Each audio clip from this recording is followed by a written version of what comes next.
जोहार जो है ये पूरा जो है वैली है, हमारा जोहार वैली, उसमें करीब 13 राजस्व गाँव। ये जोहार वैली को जो संस्कृति हमारी थी, पुरानी परंपराएं, खान पान, वेशभूषा, ये विलुप्त होते जा रही है। हेलो दोस्तों, नमस्ते। तो ये ड्रेस है, ये है मेरा, ये इसको कहते हैं, ये अंगड़ कहते हैं हमारी भाषा में। और ये जो ये ऊपर का ब्लैक वाला है इसको कहते हैं कमल। जज के अलावा, नीचे का है ये घाघरा। निर्णायकों के अलावा कोई भी व्यक्ति पंडाल के अंदर 9 मीटर से बनता है, 9-10 मीटर से बनता है। हमारा खान पान वही है, सीजन के हिसाब से हम जब जोहार जाते हैं तो वहाँ नॉनवेज ज़्यादा बनता है। पहले टोटली मटन ही खाते लोग, मीट ही खाते थे, और वही मीट सुखाते भी थे जोहार में। वो सुखाने का मकसद ये था कि वहाँ बर्फ़ पड़ती थी जब बाहर, वहाँ जोहार में या मुनस्यारी में, तब करेंगे। और एक रामलीला का भी एक छोटा सा पहाड़ी रामलीला जो अभी भी मुनस्यारी के कई जगहों में होती है, तो यहाँ पर एक छोटा सा पिछले साल। Hi my dear all, I hope आप सभी अच्छे होंगे। आज आपको ले चलती हूँ भारत के सुदूर अंचल में। भारत तिब्बत सीमा पर ऐसी कई घाटियाँ हैं जहाँ सैकड़ों सालों तक भारत तिब्बत के मैत्रीपूर्ण व्यापारिक संबंध रहे। उन्हीं में से एक है जोहार घाटी। आज की वीडियो में जोहार घाटी में रहने वाली शोका जनजाति से संबंधित बेहद रोचक बातें जानने को मिलेंगी। जोहार घाटी मिलम ग्लेशियर से निकलने वाली गोरी नदी के किनारे है। 6000 फीट से लेकर 10,000 फीट तक की ऊंचाई पर बसे लगभग 1 दर्जन गांव तक पहुंचने के लिए 65 किलोमीटर जोखिम भरी पैदल यात्रा करनी पड़ती है। घाटी के लोगों को शोका के नाम से जाना जाता है। गोरी नदी ही यहाँ के लोगों के लिए पानी का मुख्य स्रोत है और जाड़ों में गोरी नदी के बर्फ से ढक जाने की वजह से ये लोग मुनस्यारी आ जाते थे।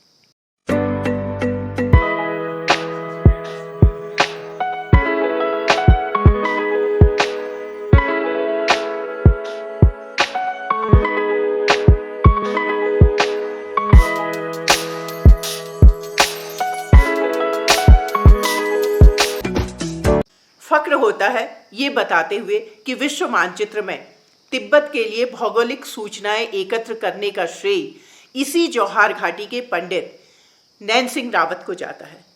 जानते हैं, पंडित नैन सिंह रावत वो पहले भारतीय एक्सप्लोरर थे जिन्होंने पैदल चलकर पूरा तिब्बत नापा, ल्हासा की समुद्र तल से ऊंचाई का पता लगाया, तारों की स्थिति देखकर लैटिट्यूड और लॉन्गिट्यूड की गणना की, जो कि आज के आधुनिक यंत्रों से की गई गणना के काफी करीब है।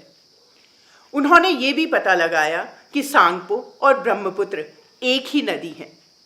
आज से यही कोई 150 साल पहले, जब दूरी नापने के लिए कोई यंत्र नहीं थे, वो माला के दानों से एक एक कदम का हिसाब रखते थे। हर कदम के बीच की दूरी बराबर रहे, इसके लिए वो अपने दोनों पैरों के बीच रस्सी बांधकर चलते थे।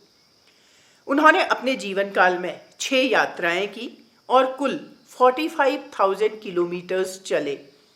उनके इस योगदान के लिए रॉयल जियोग्राफिकल सोसाइटी ने उन्हें पैट्रन गोल्ड मेडल से नवाजा, जो कि सर्वेक्षण के क्षेत्र में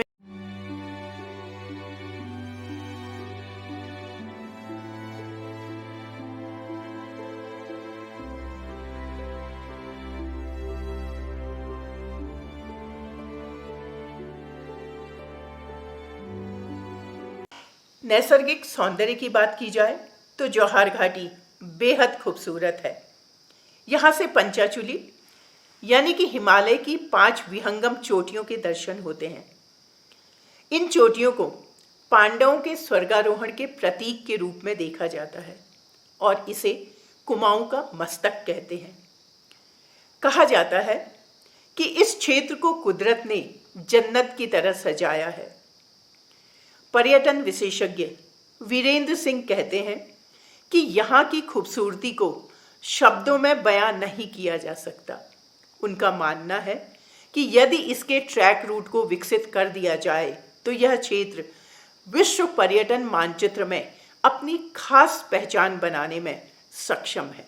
हेलो दोस्तों, नमस्ते। तो ये ड्रेस है, ये है मेरा, ये इसको कहते हैं ये अंगड़ कहते हैं हमारी भाषा में। और ये जो ये ऊपर का ब्लैक वाला है इसको कहते हैं कमल। जज के अलावा नीचे का है ये घाघरा। निर्णायकों के अलावा कोई भी व्यक्ति पंडाल के अंदर 9 न मीटर रहे। से बनता है, 9-10 मीटर मेरा से आप लोगों से बनता विनम्र है निवेदन है। तो ये बच्चों को जानकारी नहीं कोई भी है। प्रतिभागी और ये है जो ये मेरा ये है या टोपी दर्शक कहते हैं इसको, यदु भाई तो इसकी ये देखिए निर्णायकों के अलावा अंदर कोई भी न रहे। ये टेलरिंग ऐसे ही की जाती है इसकी। तो ये हमारे पूर्वज पहनते थे, तो हमने इसको जीवित रखने के लिए हम भी चाहते हैं कि हमारी नई पीढ़ी इसको पहने। और जो जेवर है ये है, तो इसे सब ये रिलेटेड है, ये चांदी का है, ये पौची कहते हैं इसको। और ये देखिए ये मूंगा है ये, और इसको कहते हैं झुप्पी। और ये इफ्टा है और मांग टीका नथ, ये तो आजकल मतलब कॉमन है। जो ये चीज़ें ये बहुत पुरानी है। और ये है, इसको कहते हैं, हाँ मैं ये बताना भूल गई, इसको कहते हैं सूर्य सांगल। ये मेरी सास का है, मेरी सास को भी उनकी सास ने या माँ ने किसी ने दिया है शायद में, तो ये मेरी सास ने दिया, सूर्य सांगल है। और ये इत्र दाने, इसमें इत्र रखते थे। और ये पीछे का है, ये कान साफ करने का होता है, कन खजूरा ये, तो ये सूर्य सांगल कहते हैं। ये ऐसे करते हैं।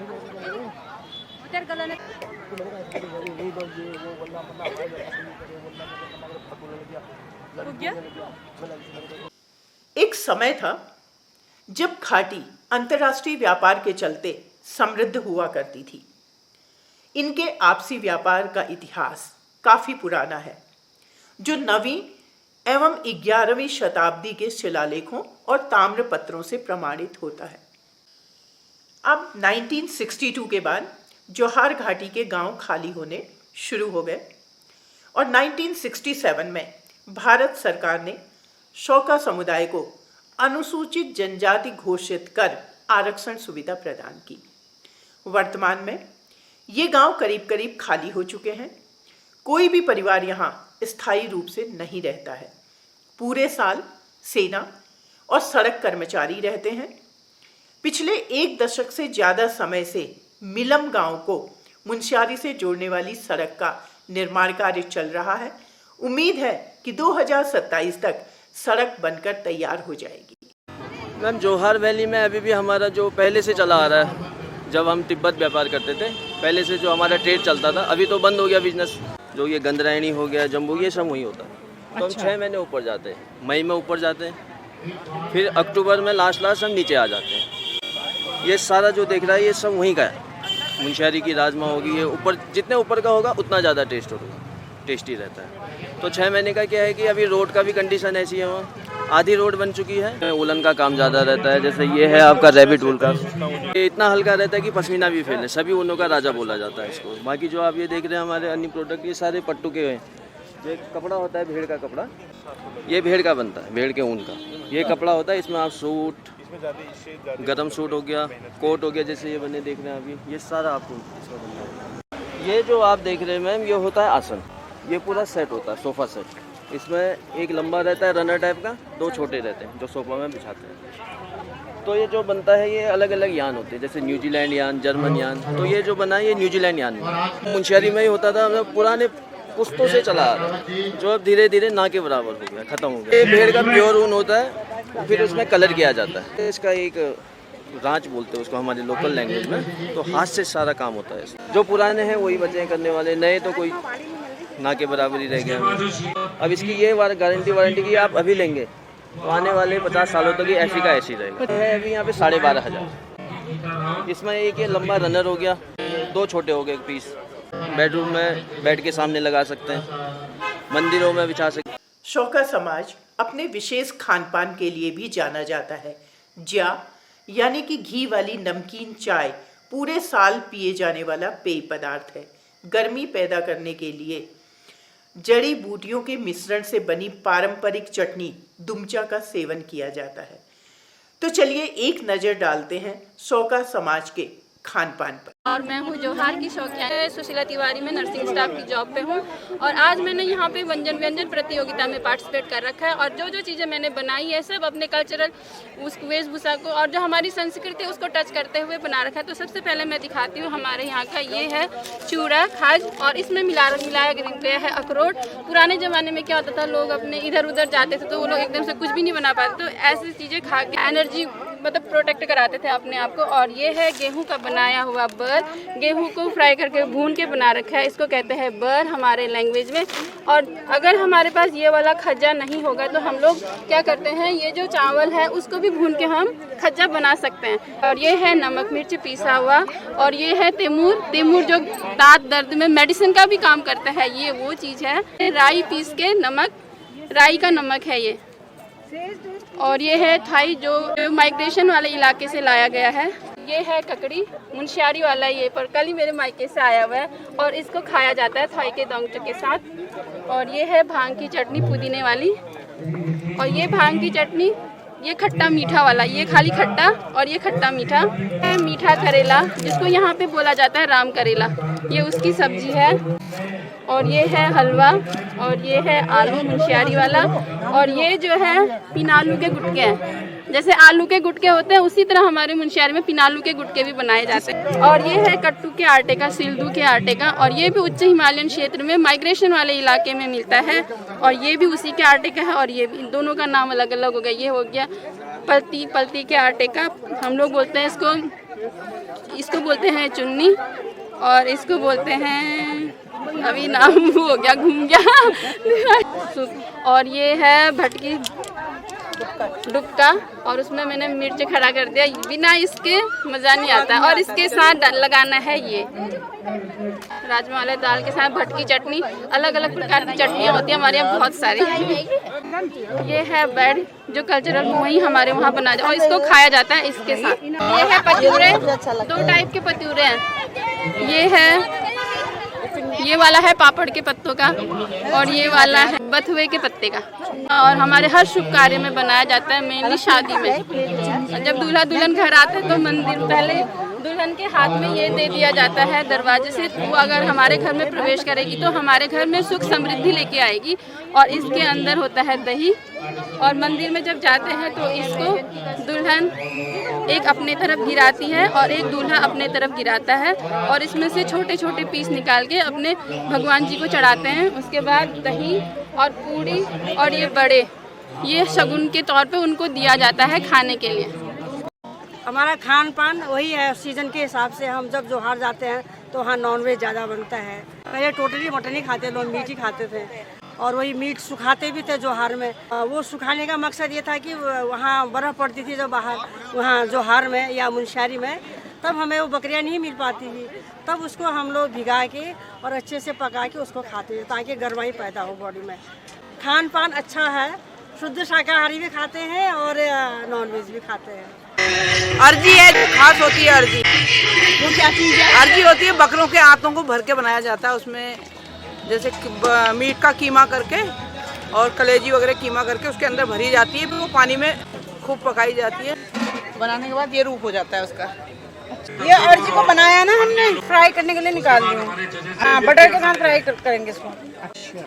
ये हमारे यहाँ का स्पेशल डिश है, मुंशियारी का स्पेशल डिश। वो है मैम, ये जो बकरे का आंत होता है, इंटेस्टाइन होता है, टेस्टी होता है, टेस्टी होता है, टेस्टी होता है। पहाड़ में कॉमन है, इसी का डिमांड है आजकल। बटवे का और ये कीमा अर्जी का वही। सीमा व्यापार खत्म होने के बाद लोग नई नई जगहों में बसे, लेकिन इस समाज ने अपने गांव और सांस्कृतिक पहचान को नहीं छोड़ा। आज भी इनके गांव का नाम इनके नाम के साथ जुड़ा है। जैसे कि टोला गांव के लोगों का सरनेम टोलिया, मापा के मपवाल, गनघर के गनघरिया, सुमत के सुमतियाल, रिलकोट के रिलकोटिया, लासपा के लसपाल, बुर्फ के बुरफाल, मरतोली के मरतोलिया आदि। आज भले ही ये लोग स्थायी रूप से यहाँ प्रवास नहीं करते हैं, लेकिन नई पीढ़ी अपने गांव को तीर्थ का दर्जा देती है। समाज के लोग जोहार घाटी को ट्रैकिंग के रूप में विकसित करने में लगे हैं और अपनी संस्कृति को बचाने के लिए हर साल जोहार महोत्सव का आयोजन किया जाता है। जिसमें छोटे से छोटे और बड़े से बड़े पद पर आसीन इस समाज के व्यक्ति दूर दूर से आकर इस महोत्सव में सम्मिलित होकर महोत्सव को खास बनाते हैं। और भी जी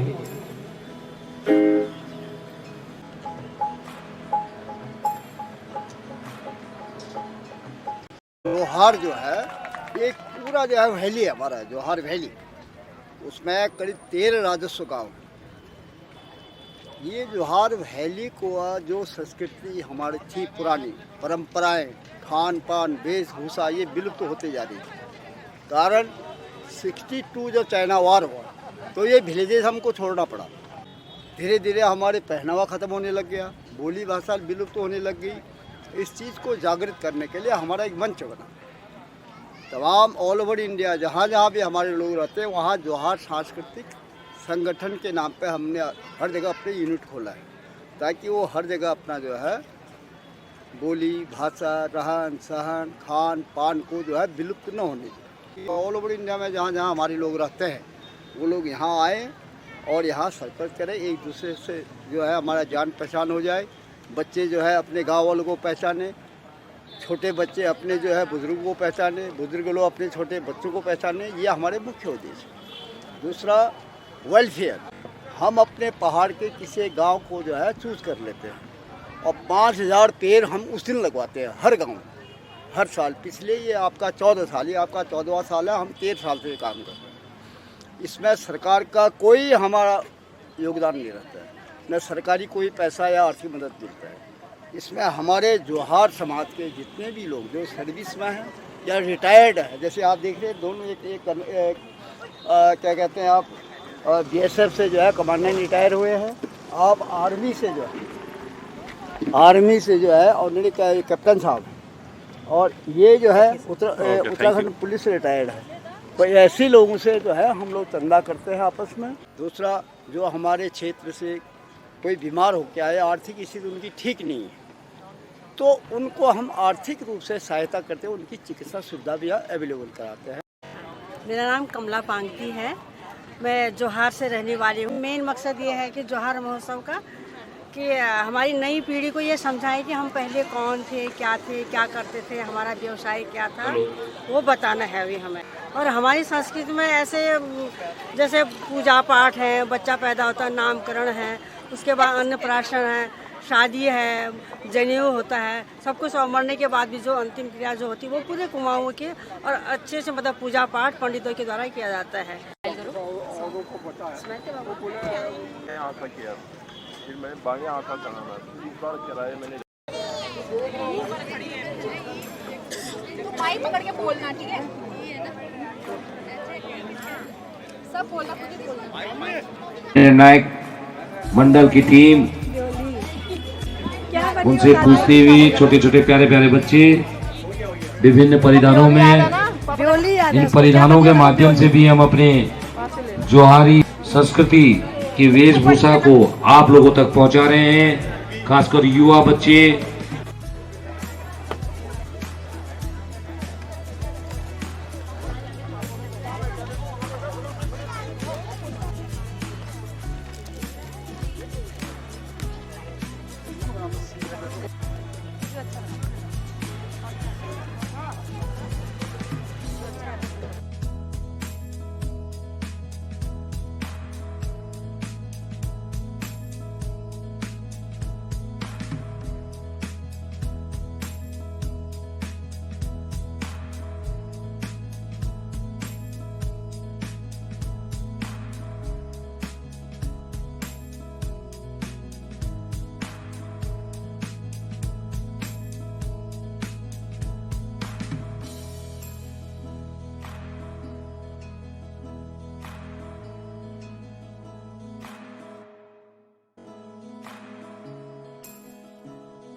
करेंगे।